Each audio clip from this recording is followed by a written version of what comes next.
Tänään oli peli pääkentällä Kazakstania vastaan ja 2-0 voitettiin ja oli kyllä siisti pelaa siellä, kun oli paljon yleisöä ja oli aika kuuma päivä pelata.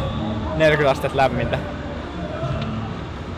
No oli vähän hankala alkupeli, että oli vähän tiukempi se eka erä ja toka erä oli vähän parempi ja voitettiin vähän selkeä. No niin, oli suhteellisen mukavaa päästä kauaksi kotonta kattelee beachvolleyta ja isot kisat näyttää olevan ja täytyy sanoa, että kaupunkikin on suhteellisen kookas. Joutuu metrolla kulkeen tuntitolkulla, että pääsee kisapaikalta toiselle ja hotellilta kisapaikalle. Oli hieno nähdä tosiaan, kun pojat pelasi ja ensiksi oli vähän vaikeeta, mutta onneksi pojat hoiti homman kotiin.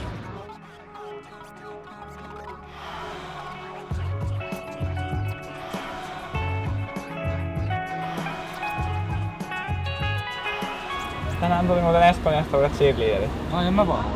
Ai jaa.